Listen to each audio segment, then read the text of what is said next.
Hi everybody, welcome to this afternoon's panel, Differential Citizenship, How Abortion Bans Impact Latinas. My name is Eloisa Lopez, and I am a UCLA law student.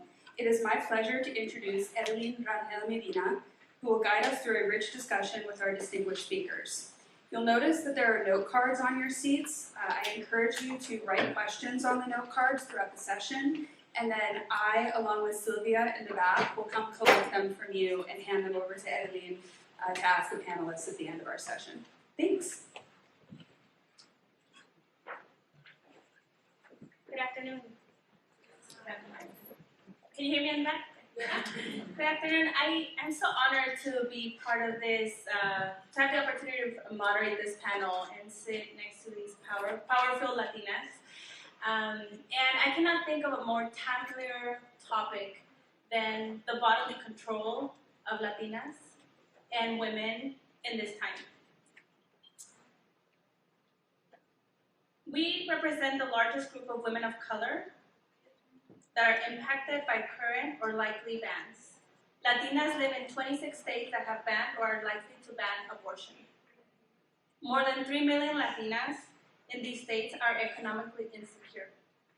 And women with low incomes are especially impacted by these state bans throughout their entire life and the life of their lineages.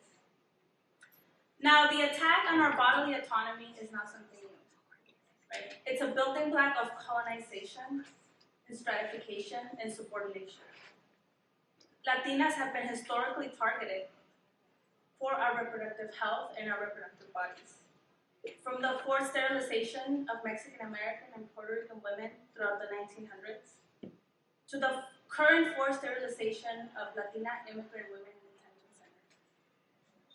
The use of rape as a strategy of conquest. Controlling our bodies is essential to the subordination of our people. But today we are joined by transformative forces, powerful mujeres who are weaving a world in which our bodily and reproductive autonomy is enshrined in state and constitutional rights, as well as in our communities and our families. Our panel is comprised of mujeres with the expertise as medical doctors, researchers, attorneys, policymakers, doula and birth nerds, human rights advocates, tacticians, litigants, and actively who are collectively helping us birth a new reality. Their vision and their work ethic and devotion represents the wildest dreams of our abuelitas, our grandmothers, who have already seen us free.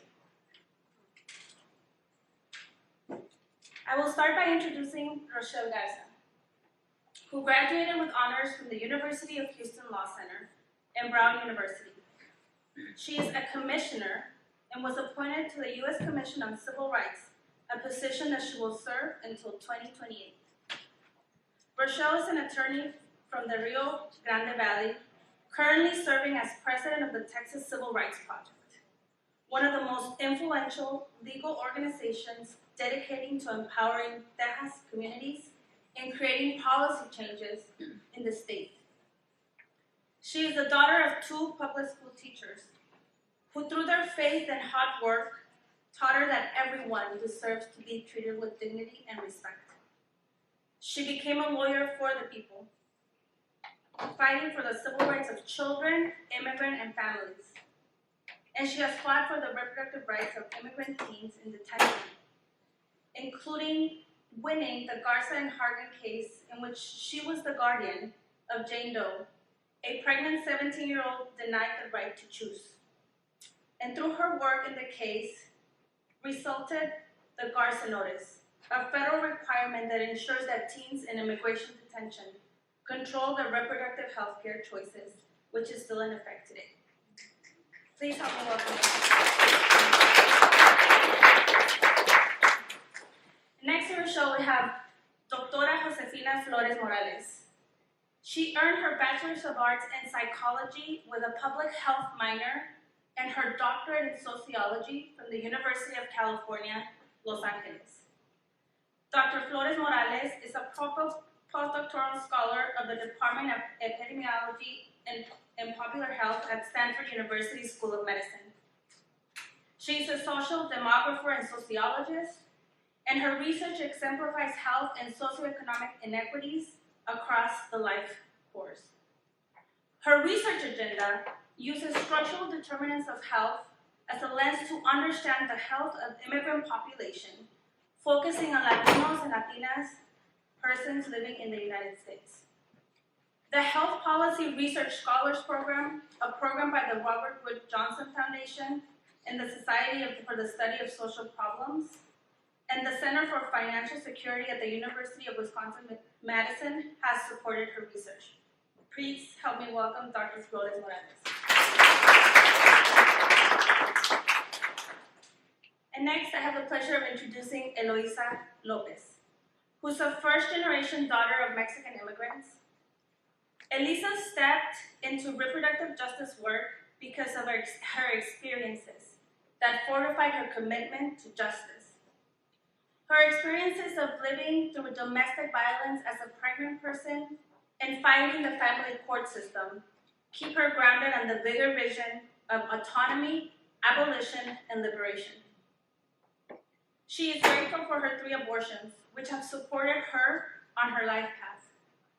In 2021, Eloisa was nominated for the Rockwood Leadership Institute's Fellowship for Leaders in Reproductive Health, Rights, and Justice. In Arizona, she co-led the Judicial Bypass Coalition for Young People's Access to Abortion Care and co-led the development of the Arizona Reproductive Justice Coalition in 2020 and 2021. If that was hard to say, imagine to do. Eloisa serves on the Arizona Working Families Party organizing. She's not done. And is an American Department of Health Services Maternal Mortality Review Committee member. She is the Executive Director of Pro-Choice Arizona, the Abortion Fund of Arizona, and the PCOS Action Fund. In her leadership at Pro-Choice Arizona, she has led what some would call the revolutionary internal design of moving away from abortion rights only model toward pregnancy and reproductive justice, with abolition values, centering community experiences, and those who are most impacting by utilizing a reproductive justice framework. Please help me welcome Eloisa.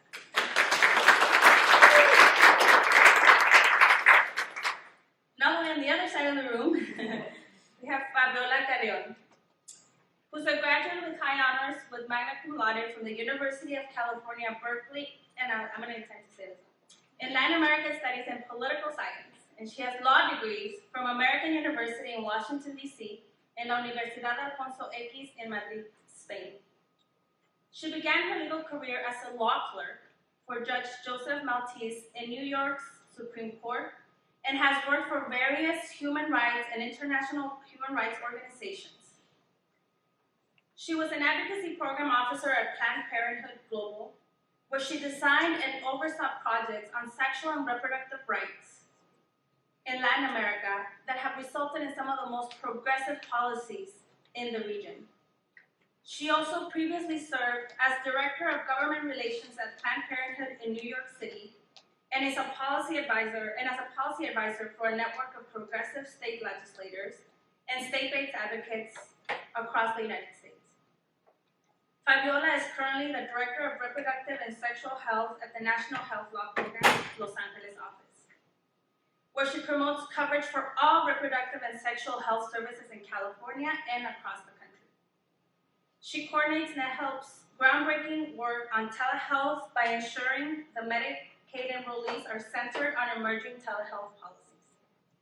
Fabiola also serves on various boards of reproductive freedom organizations, including the National Latina Institute for Reproductive Justice, the California Coalition for Reproductive Freedom, and California Abortion Alliance.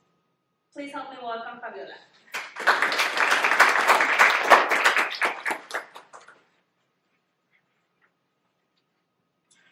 So we have some specific questions for the panelists that the other panelists are also welcome to add to once they're finished, but I wanted to start with a broader question. And that is, even before Dobbs came down, reproductive rights in the United States had been under attack. Can you talk about a bit about how state laws have cut off access to rights and care, and in particular how these laws have impacted Latinas. Well, I guess I can start. So I think that there have been a number of laws that have been building on each other. It's been a movement across the entire country that led to Dobbs. I think we need to acknowledge that first and foremost. And it really started in the state houses, in the legislatures of each state, especially the conservative states. Once a law was able to be passed about, a sonogram bill. Well, that seems innocuous. Well, no, it's not. These things build on each other. All of this stuff is very intentional.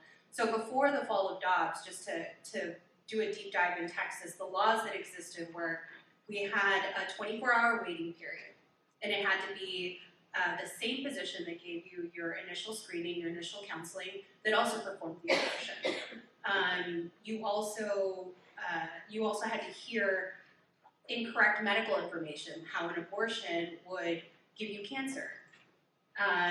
You had to have unnecessary sonograms. There were a lot of things that were happening, and then also there weren't enough clinics across the state of Texas. So Texas is 40% Latino. A lot of people don't know that.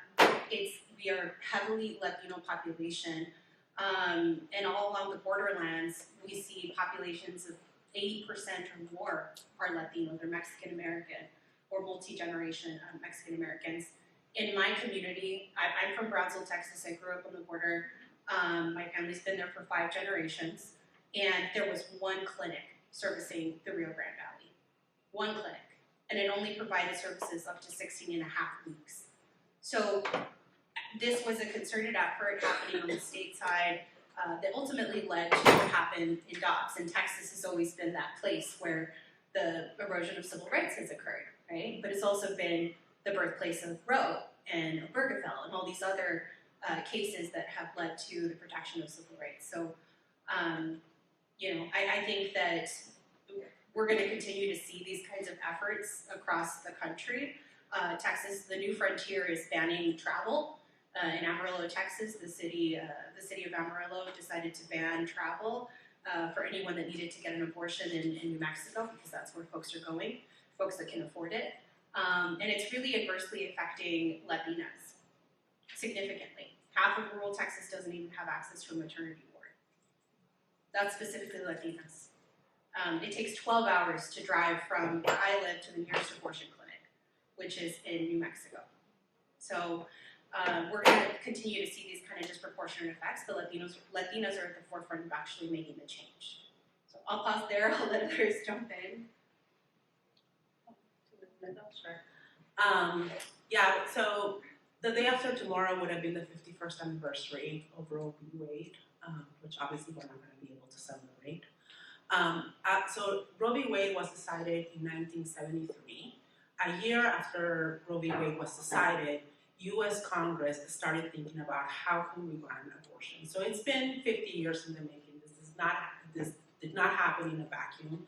This is a very well-funded and articulated anti-abortion movement that's been behind this and has put all of their resources, mostly at the state level, starting in the state of Texas and other southern and midwestern states. But in 1973, Roe was decided. In 1974, Congress started thinking about how do we cut abortion access, and they were able, through a Congress member by the name of Henry Hyde, to pass the Hyde Amendment in 1974, 1975, which came into effect in 1976. And what this amendment did was prohibit federal funding for abortion with the limited circumstances of rape, incest, and life endangerment. The Supreme Court later in 1981 upheld the validity of Roe v. Wade through the case Doe versus McRae.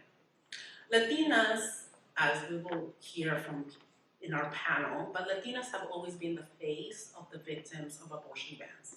So as soon as the Hyde Amendment was passed, a person by the name of Laura Jimenez in Texas, who had Medicaid coverage, was a mother, like most abortion patients are, had to go to Mexico and get, at that time, an illegal, unsafe abortion.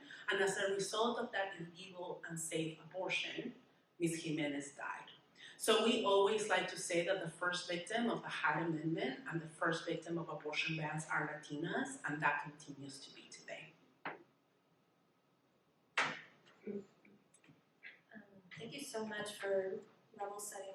And I just want to add that, as Fabiola named, with Roe in place immediately the day after, right, abortion bans and how do we get there was at the forefront for lawmakers. And I'm in Arizona, and we have nearly 40 restrictions that were present and active even with Roe in place, right?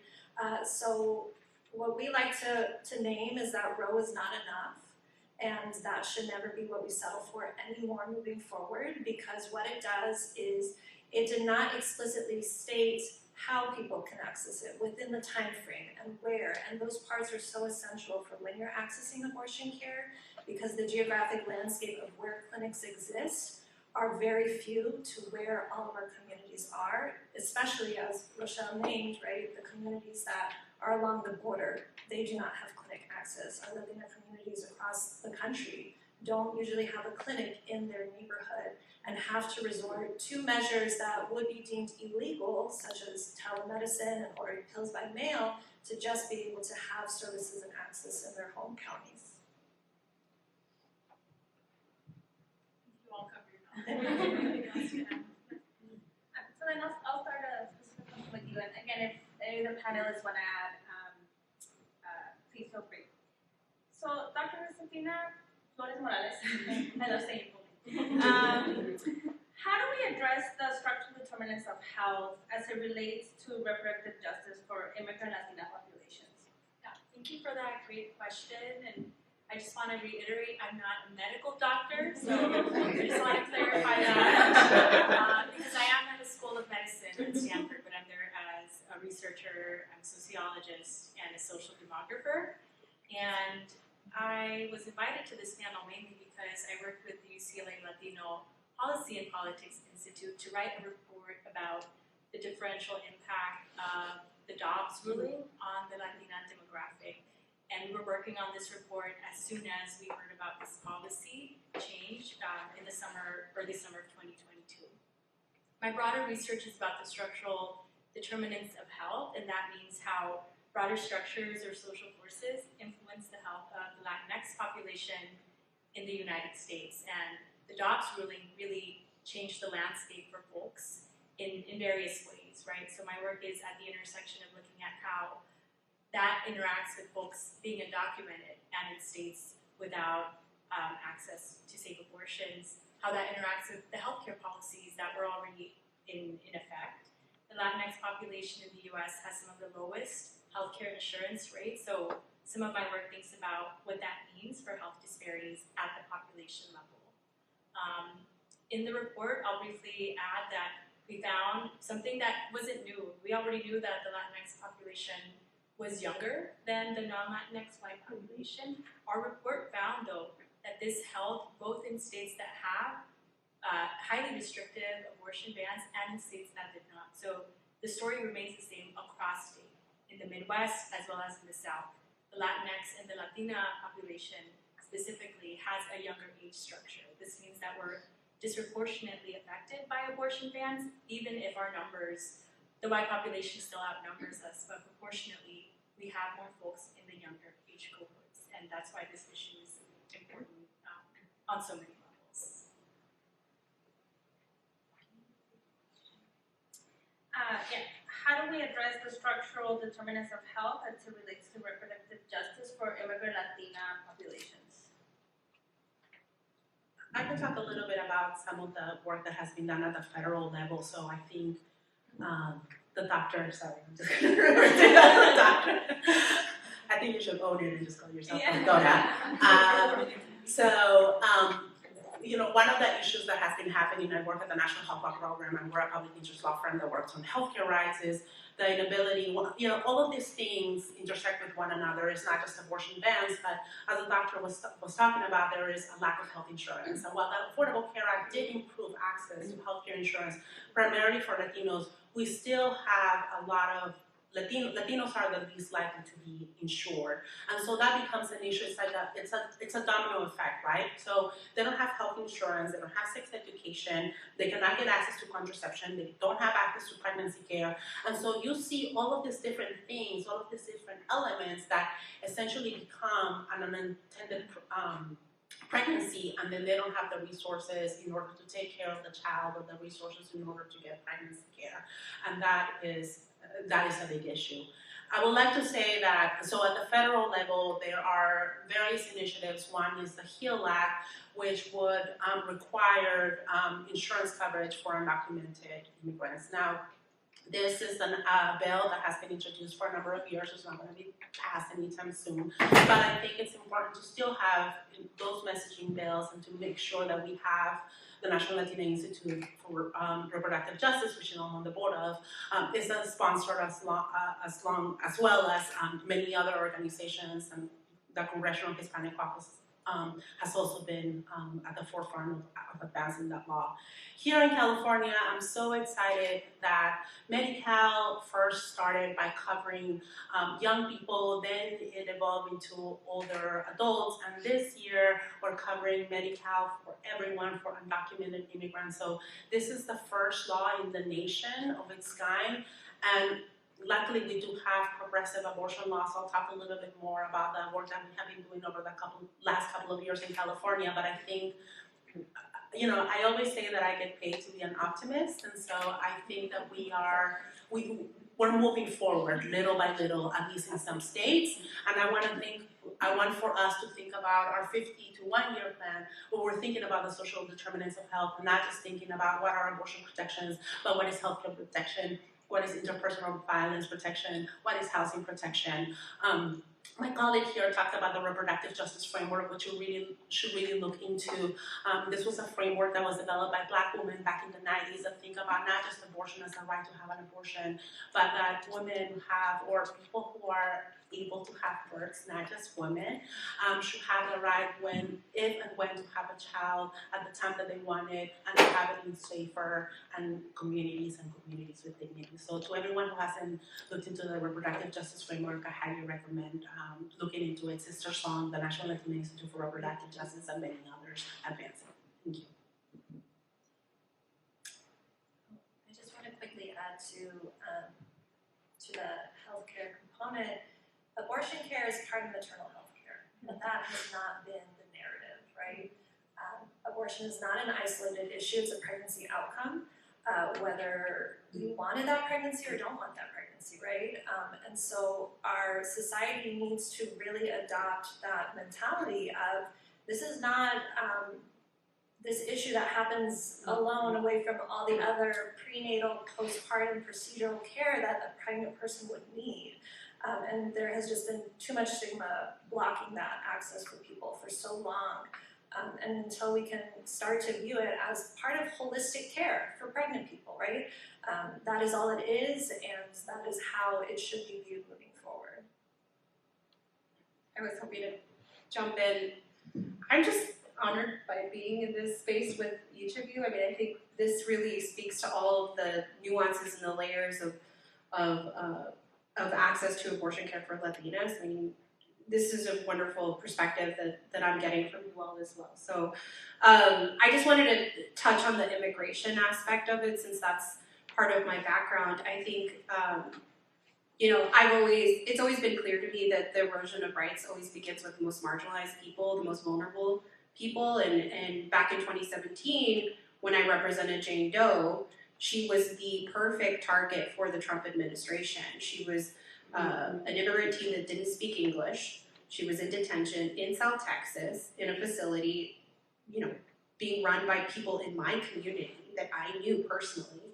And, you know, the Trump administration didn't think she mattered, didn't think that anybody would care, that she was being denied access to abortion. But they were wrong, obviously. They were very wrong about that, because a lot of people did care. A lot of people saw themselves in what Jane was experiencing. You know, we ultimately were able to get her abortion, but the fact that it had to be that hard of a battle, jumping through all those hoops I named earlier about, you know, 24-hour waiting period, the same physician, and then at the same time dealing with a case that was weaving its way up to the Supreme Court with all these judges trying to stop Jane from getting the care that she had wanted. And the fact that we not only won for her, but that notice that is now given to every teen in immigration detention, we are, I don't want to use the word lucky, I mean in some ways yes, it was cosmic, that it is still in effect because it was a settlement with the federal government. It was an agreement that we settled with the federal government to make sure that the teens in custody were given that access. And now that Dobbs has fallen, at the very least, these immigrant teens that are in detention have this protection. I mean, it's mind-blowing that if you are a teen in Texas and you are in detention and you need an abortion, you will get moved to another state to enact your decision. So I think moving forward and thinking about legal strategies and thinking about what are the things that we can do to protect rights for not just immigrants but for Latinas, I mean, it's going to have to be very creative, incredibly creative, and it's going to take a village. Because that case, bless you, that case it wasn't just me. I mean, it was a lot of people, and from somebody who came to notarize documents to somebody who drove to it takes everyone. But we have to start thinking in terms of advocacy and being creative and start attacking the issues around abortion, because it's broader than abortion. It's maternal health, it's reproductive justice, it's access to medical care, all of the things. So just want to make sure that we start thinking expansively about how we solve these problems. Thank you. And I want to take a little bit of a step back to make sure that we're all grounded in what we mean by reproductive justice. And thank you for bringing and centering the origins and the creators of the framework. But I have a question for Eloisa that I'm hoping the panelists can also help answer. But what would you consider are the key components of a Latina reproductive justice framework? Yeah, thank you, and thank you so much, Fabiola, for grounding us in that. Reproductive justice is, the right to have a child and the right to choose not to have children, but it's also about the community that you're raising your families in, right? And so reproductive justice is intersectional.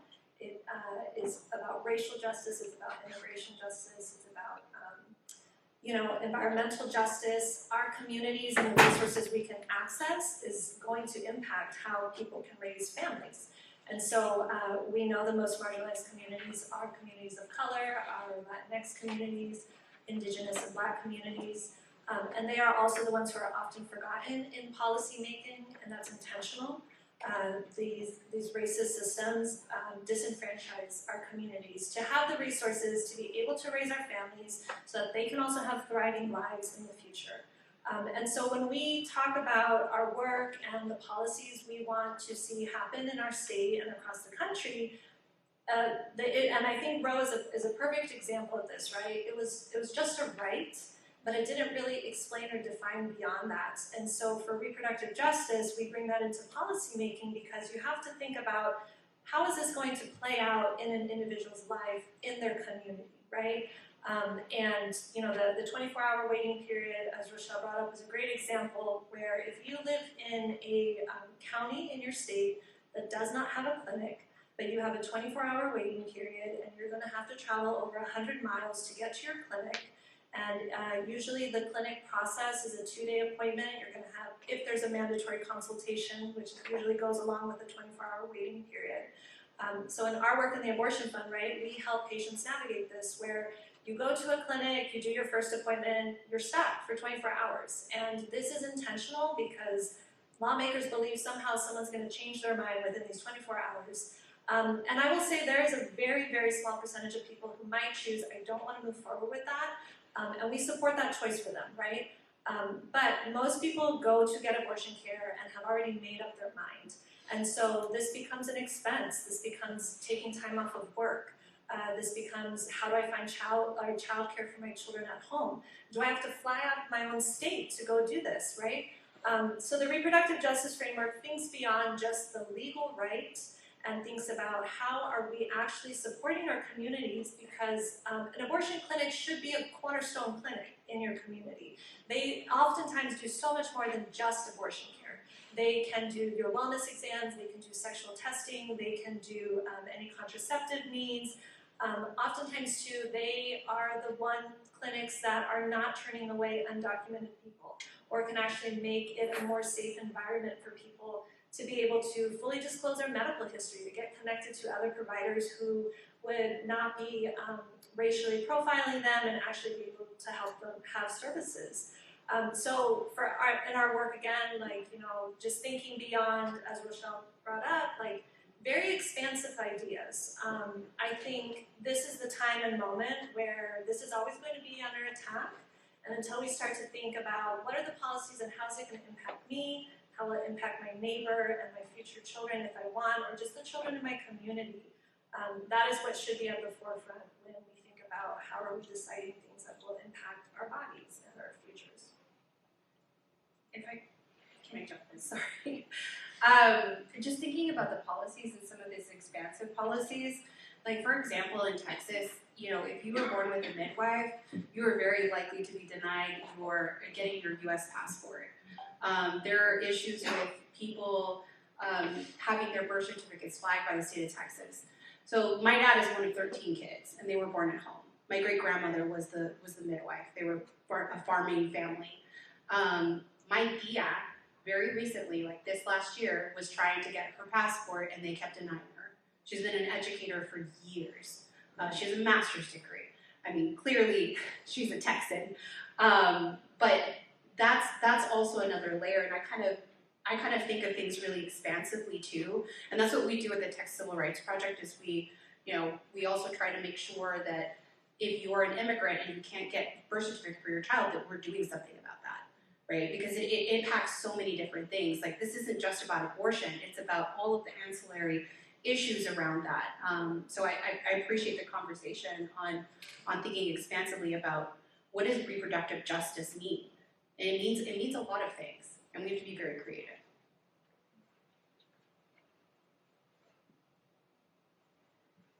And so, to move that conversation a little bit forward, I have a follow-up question for Fabiola.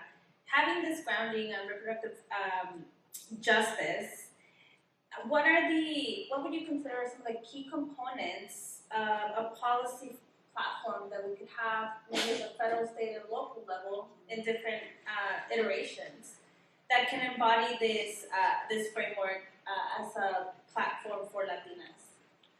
Yeah, as we have been discussing, there is not going to be one law or one policy or one thing that needs to happen. It's a whole lot of layers, a lot of things that need to happen in order to get us to the reproductive freedom that we all want and that we all deserve. Action certainly needs to take place at the federal, state, and local level. At the federal level, like my colleague said, Roe was not enough. So Roe was, and codifying Roe is not going to be enough in order to really have a comprehensive access to abortion care and other types of reproductive and sexual health care. We need a very bold, proactive health care package that includes universal health care and includes other types of health care that involves abortion. So that needs to happen and that should be available to absolutely everyone. One of the bills that you can look at that I'm really excited by is the EACH Act, the Abortion Justice Act, which was the EACH Act has been introduced for a number of years by the Tri-Caucus. And it's a good, very good beginning, right? Because it goes beyond just protecting the right to abortion. It's also about access, right? Rights don't mean anything unless you can actually get them and when you can actually pay for them. So I would look into that. At the state level, in addition to repealing all of the terrible laws that we have discussing, there has been some really good things that have been happening. Very proud of the work that we have been doing here in California. So, like I mentioned before, the Hyde Amendment prohibits federal funding for abortion care, essentially for Medicaid recipients who are disproportionately represented, who Latinas disproportionately represent. So there are 16, 17 states that do cover through their own funds abortion for Medicaid recipients. California is one of them, and more states are looking into that. The last one to do so is Rhode Island, and perhaps Delaware will be the next state. unfortunately, I don't see Florida or Texas or Arizona being the next states that will expand abortion coverage for people in Medicaid. The other thing that needs to happen, I mean, there is so much, right, aside from sexual and reproductive health, social determinants of health, making sure that we are paying our abortion providers and that we're training them and that we are not intimidated them. They go through a lot of physical security issues. When I had to go to Planned Parenthood, many times in Latin America, I had to have my own bodyguard, right? Like, these are, right now, I've been asked to speak at a session, and I have to think about my security, right? I'm sure the same thing has happened to Rochelle, given that she has been a national figure on this issue. So kind of how do we, there's so many little things that need to happen. It's just really difficult. I mean, I have a list here. And I won't bore you to that, but I want us to think very comprehensively. I want us to sort of like close our eyes and think, what does reproductive freedom mean for all of us, right? What is the future that our grandmas, that our abuelas, that anyone who's able to have a child would want to have? It's criminal justice reform. That's what reproductive justice is, right? It's immigration reform. It's healthcare reform. It's making sure that we have enough doctors and nurse midwives and physician assistants, right? It's making sure that we imagine a future where we're well educated, where we have sex education. It's imagining a future where where we have it all. Like, it's really not one law, one bill that's going to solve things. And so as you all in your respective fields and as you're going through law school, no matter where you are, even if you end up doing corporate law, there's certainly something that you can do in terms of making sure that abortion access is available to everyone. I don't know if it would be good for me to talk a little bit about the things that we have been doing here in California. Is that helpful? So in California, back right after Texas passed SB 8, before the Dobbs decision, we had, as you all might recall, a recall election, and Gavin Newsom was going to be recalled, and then Larry Elder, who was his opponent, very much in support of the Trump administration, wanted to get rid of abortion here in California.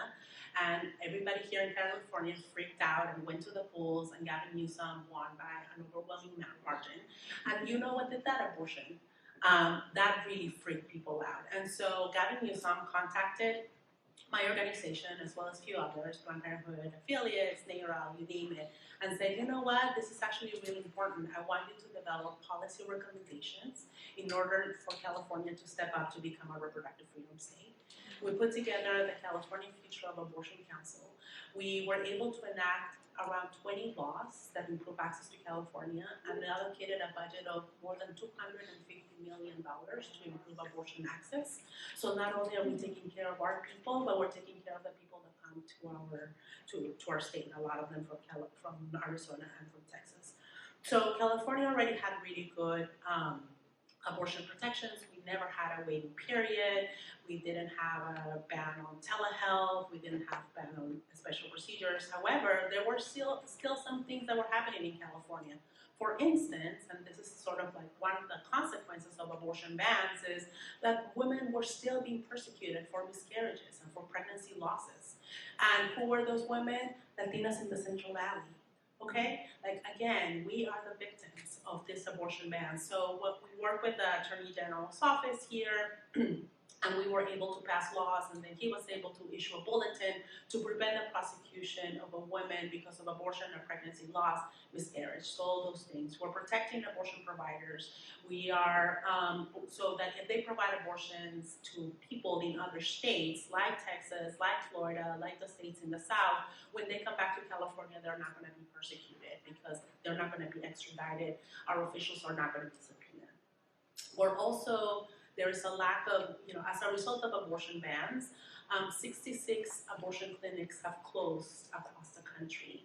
And so what we're facing is a provider shortage. I'll be quick. So we're offering scholarships, education, training for abortion providers, shield laws for providers, And the last thing I'll mention, there were so many other things. Go to cafabcouncil.org if you want to see our report and all of the progress that we made. We passed a constitutional amendment last year to protect abortion access, and so abortion and the right to contraception is in the state constitution. So whatever happens at the federal level, we are protected.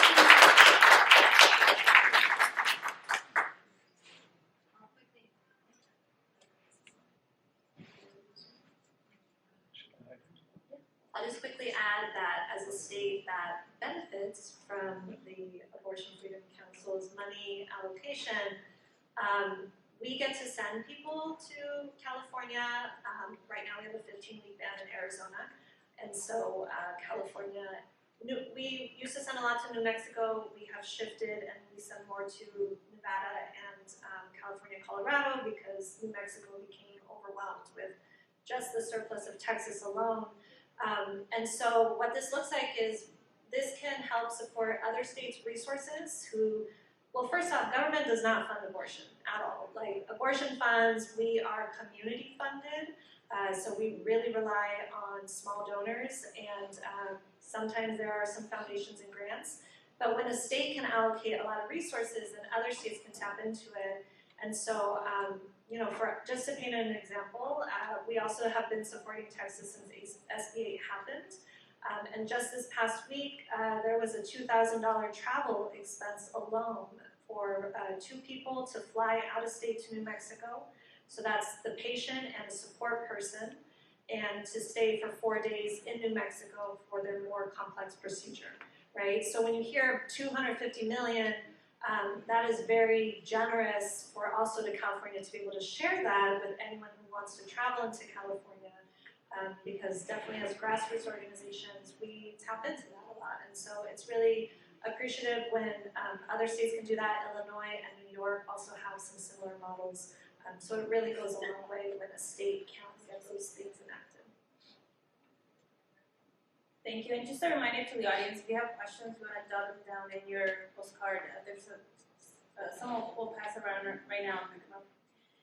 And just to continue the conversation, are there, given the landscape, right, and the lack of a comprehensive federal legislation, what are other strategies, including litigation, Rochelle, that you think at our disposal to continue advancing reproductive justice for Latinos?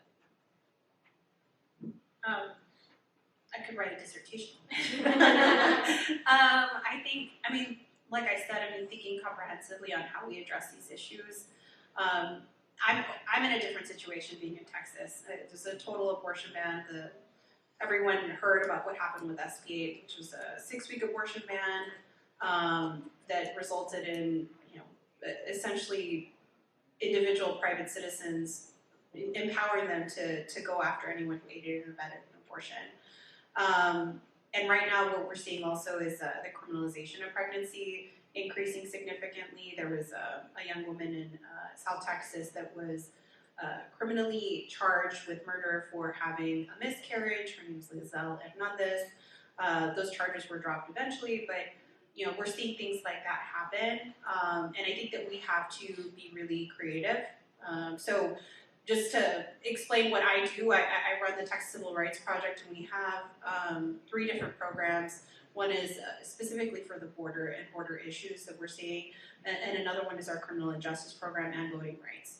And so, you know, we have employed a lot of really comprehensive strategies, thinking about being creative about what we're doing on reproductive justice. So that's advocacy at the legislature. So I would recommend, you know, being really involved in all the nuances that are happening at the legislative session.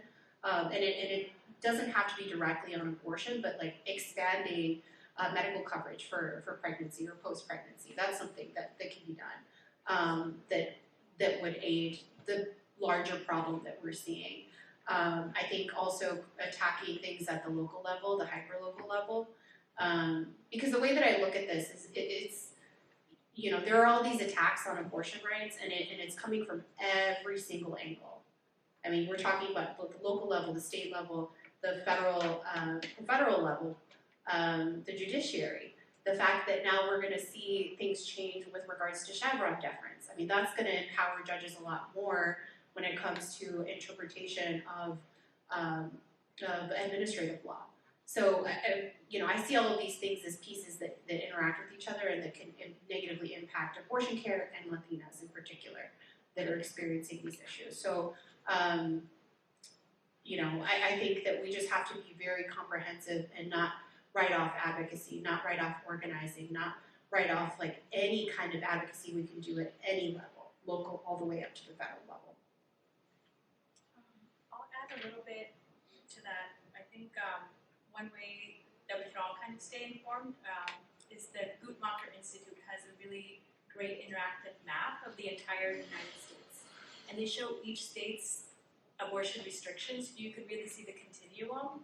It's not only one type of policy, right? Folks here on the panel have shared numerous types of policies, and each state is a different complex amalgamation of these types of abortion restrictions. So if you're curious about what's going on in the state that you live in, there is that resource that has pretty up-to-date information. I think the last update was made a couple of days ago. Things have changed rapidly throughout the courts in each state as well, so I think it's really important to stay informed, and that's one resource that we can use to do so.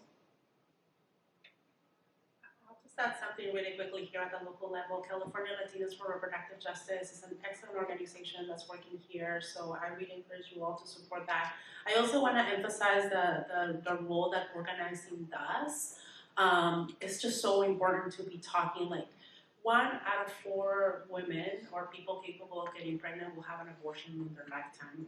Whether they talk about it or not, people do have abortions. It's very likely that we have people in this room that have had abortions.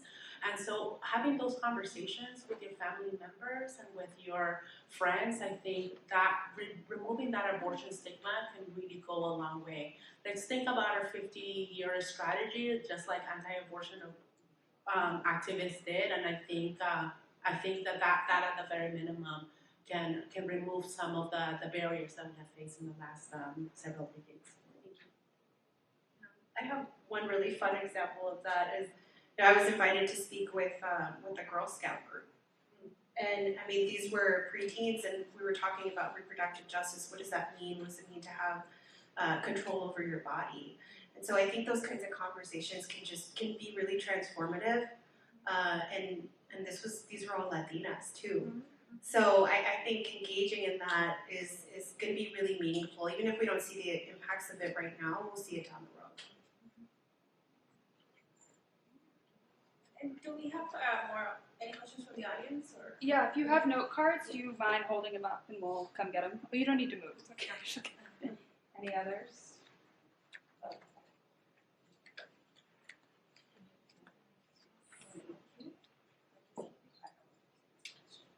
So we'll be here till 5.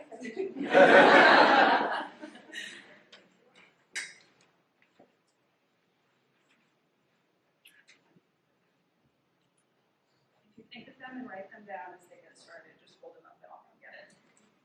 So we can start with this audience question. I think it's very, it's also a very grounding question because we've been focusing a lot on more of external, the state, organizing, the forces that are coming after the reproductive rights of Latinas. But this question asks, how do we engage people or family members in the community who are not supportive of abortion access?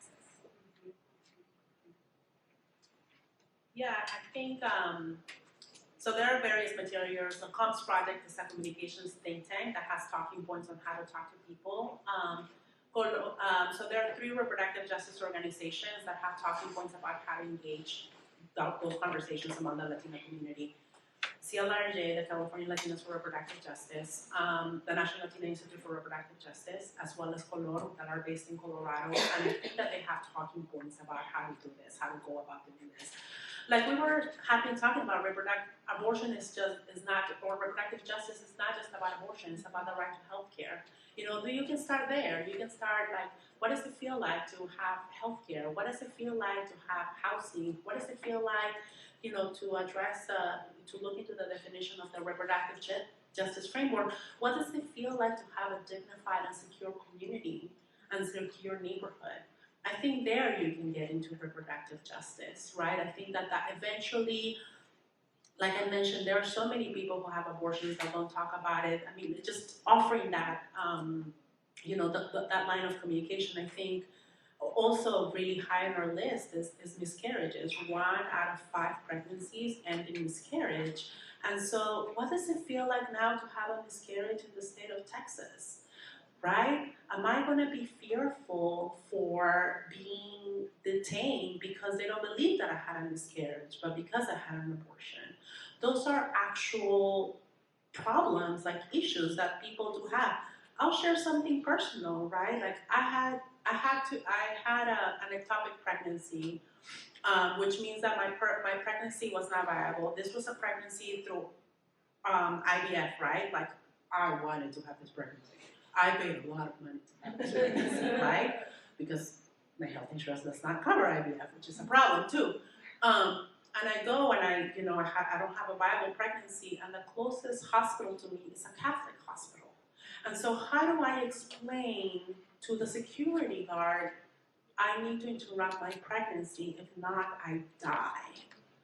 And so I want you to think about, what are the implications that happen once there are abortion bans, right?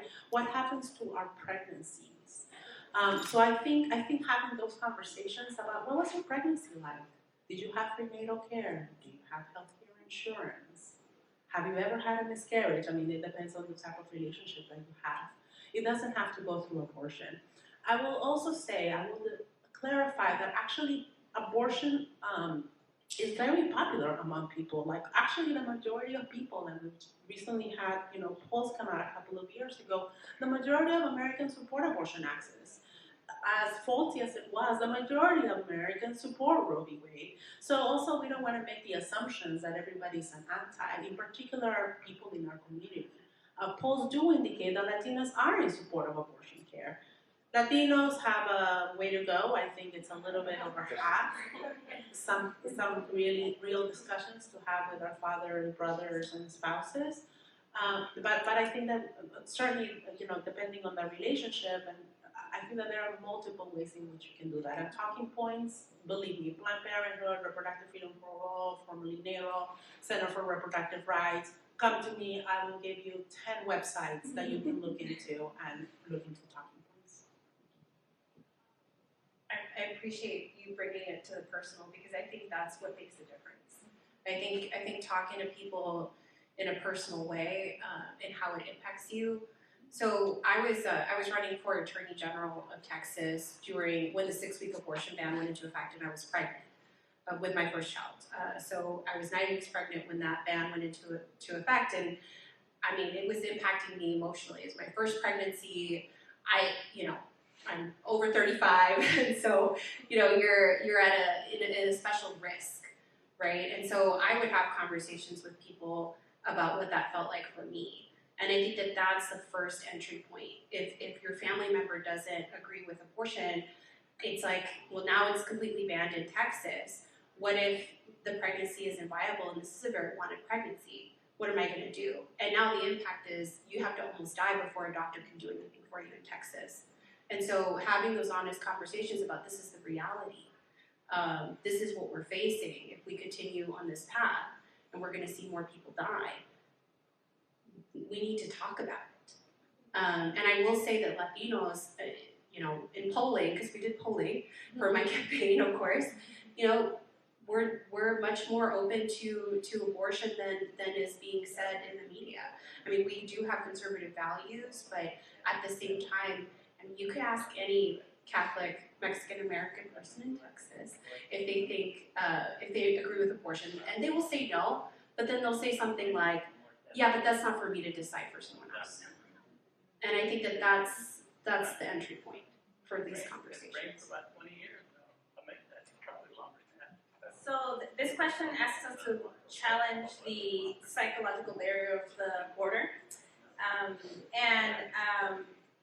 We'll see if our panelists have some background on it. But Latin America has been gaining ground to safeguard reproductive rights.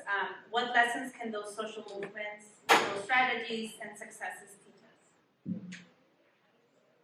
Oh, so much. I mean, I think the power of organizing, that didn't happen also in a vacuum. Latin Americans have been And I was very much involved in that. I mean, Argentina, Mexico, Colombia did not happen overnight. There have been just over years, thousands of activists really advancing and organizing and educating and doing all of and having those really difficult conversations with people in order to get us where we got there. Legally, you know, I used to train judges and I used to train advocates and other attorneys.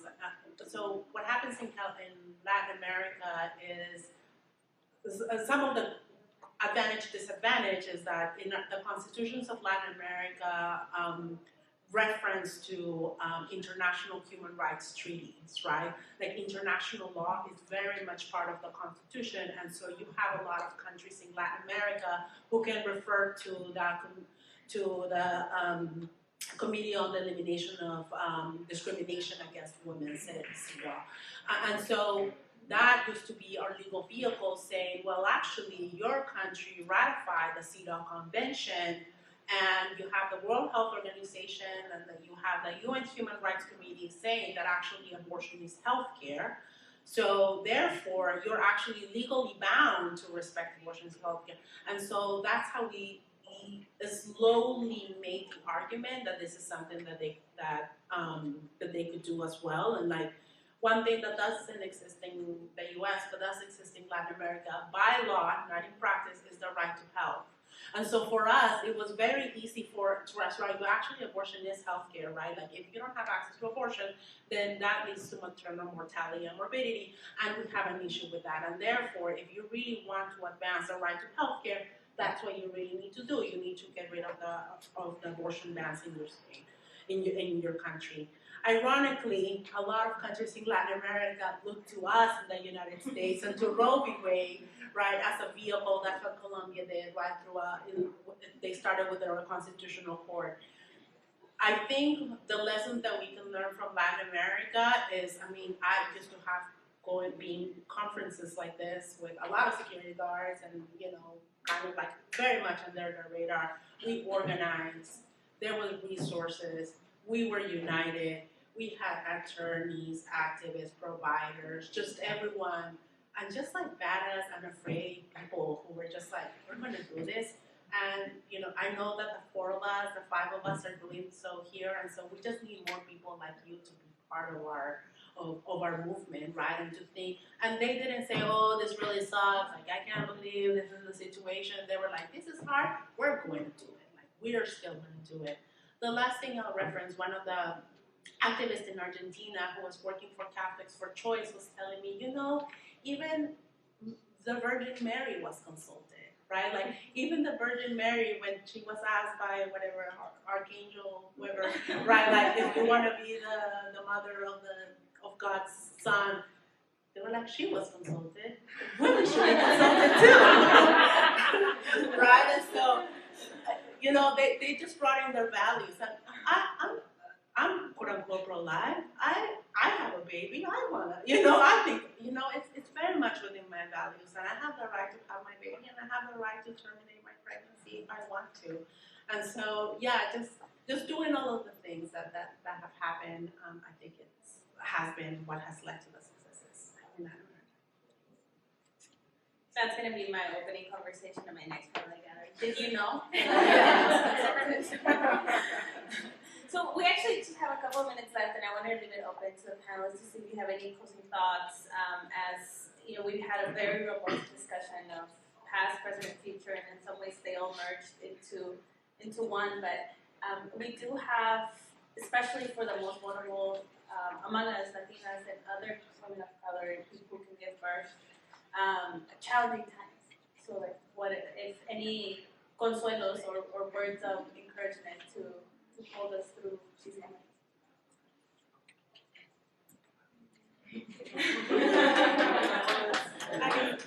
I'm sorry, I'm just trying not to take too much space. Like I said, I want to be optimistic. I have a child, and I want to leave my child with a better future than what we have now.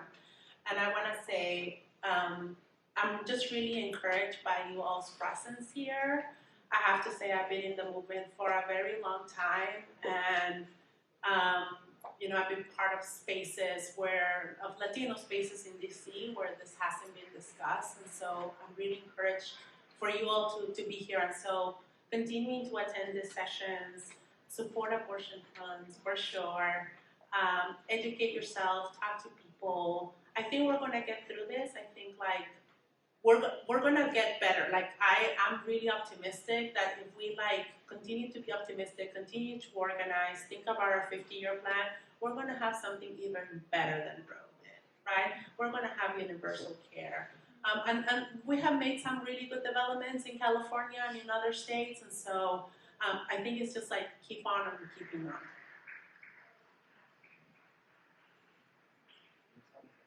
I think I would. Oh, there it is. Okay. I think I would leave with closing that knowledge is power, and we all hold the power to know our bodies very intimately. And regardless of what the government does and what policies and laws are in place, you could ultimately control your body. It might not always be easy and it might not always be legal, but I speak this as a person who self-managed my own abortion. By my third abortion, I was like, I can do this shit at home, and I took care of it, right? And I didn't go to a clinic, and I did choose an herbal method, and I did consult with herbalists, right? That is not the path for everyone, but I do hope that you can leave this believing that even when everything feels despairing and could be hopeless, and we're just constantly being attacked and controlled through our reproductive systems, right? As someone who also has children, and really after having my first child, viewing my anatomy with the uterus and the possibility of creating and holding and carrying and birthing, we're fucking powerful. We can do this, and I think if anything, that grounds me, right? What else can I learn about my body? Learn about fertility, learn about tracking your own cycles, learn about just all of those pieces that make up your anatomy, and I think that gives me hope that I know myself more intimately than the government will ever know myself. And then find your community who could be there to support you. If you need an abortion, if you need to drive out of state, if you need to help somebody else go get an abortion, right? There are ways you could be of service to others and also to yourself. I don't have too many last words. I think all of the knowledge that has been shared here today is something that I will also take with me. I think the advocates here are really powerful, and as a researcher, it also inspires me to continue on and to continue to bridge the policy world and the research world. So I think whatever your position is, whatever role you take in the future, there's always room to bridge, either being in solidarity through your personal identity or through your work identity. So I leave it at that, and thank you all for having me. I come from a red state. It's really hostile. So I think it's, and hostile to all the things I care about. Immigrants, supportive communities, and other Latinos and reproductive rights. And I think the one thing, and it was already mentioned here, is finding your community and finding people that fuel you in the movement. That's the one thing that's given me so much hope. Is the people I work with every single day. And being on panels like this and hearing all of these different methods and ways of addressing access to reproductive health care, or expanding it, and stopping these attacks. And so just find your people and be unapologetically who you are and advocating for the things that you want. Because this is all we got. This is our body. That's it. Thank you. Thank you so much. Please help me thank the panelists.